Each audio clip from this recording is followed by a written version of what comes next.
And blessings, beautiful souls, Sarava and I share to you. How are you today?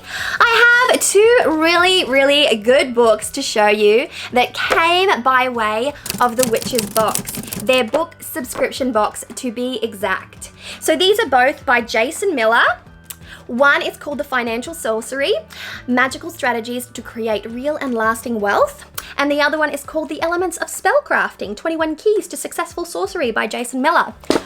I have been having such a fun time with these books. The sense of humor of Jason Miller in his books is so good. There are some absolute gems of truth to be found in these books. And I haven't finished either of them, but I did want to show them to you because last collection of books, which was the Devon Hunter collection, The Witch's Book of Power and The Witch's Book of Spirits, for me, they were a fail. I did not enjoy them. I tried, I persevered, in fact, and it just wasn't my style. I didn't get much out of it.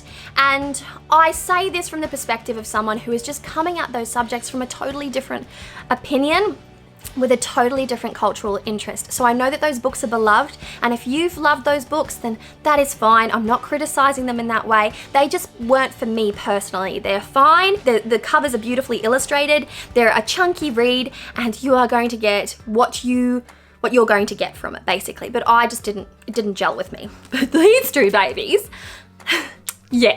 Yes, two very enthusiastic thumbs up. Really loved the practical know-how, the non-pretentious writing style, just the common sense that was infused into these books. And I've got to say, it's such a refreshing read. I want to give you Financial Sorcery. Maybe that's what it is. No, it must be Elements of Spellcrafting. Yeah. You get these really cute little illustrations. This one here is, I command thee, make me attractive to the opposite sex. You need to catch all showers first, sport. It's just so funny. There's a little doodle, there's a little something in every one of them, and I really just appreciate the funny, the comedy in it. Experience before change. There was something really interesting that I wanted to talk about one of these, and it was about, the dangers of forcing magic into an unchangeable situation. There is financial flexibility. Love shows up on the doorstep. How flexible are you? There's some really interesting stuff here. So what's a good goal? But I don't know what I want. Setting goals is not an accomplishment. There is vague and immeasurable goals. There are lame goals, which I thought was really funny. Impossible and highly improbable goals. There's a whole bunch of really funny, thought-provoking tidbits in this book here. I have yet to comb through Financial Sorcery, although since I'm renovating a house, I probably should. I do remember seeing a sigil. Long story short, I have not devoured these. I have not read either of them cover to cover, and I'm being very honest, but I am going to because I do like them. So I've started, I've done that. Some of you may know this. I've done the skim from start to finish, look at every page, peruse, acclimate myself with the tone of the books, and I'm like, I like what I see. I also did an unboxing of these two when they first arrived, and I did that unboxing live on Instagram. So if you don't follow me on Instagram, you miss out on some of the stuff that I do over there. But I read from, I think, both of these books, and I gave my initial perspectives and opinions there. And I liked them right off the bat. My initial perspective was, I really like these books. And so then what happened is I picked up all my mail in one go, and I then had to tuck it all together as I was getting out of the car, and I misplaced them for like 3 weeks. I'm not joking. They were nowhere.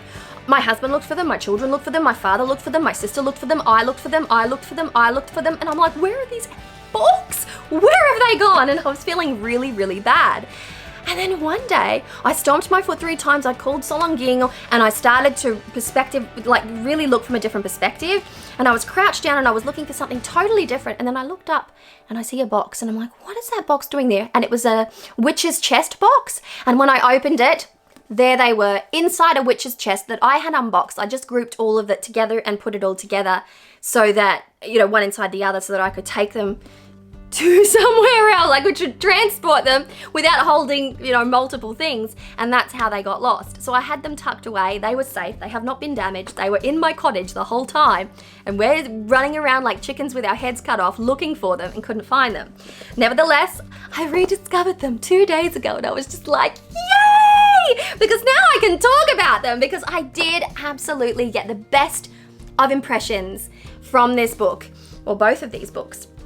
And I asked around about Jason Miller because I'm not familiar with his literature, I'm not familiar with his books, and I got some good responses from that.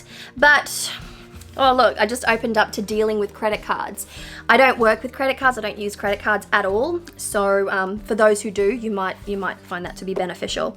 But there's a level of practicality, there's a level of humor, there's a level of straightforwardness to these books that I am super interested in.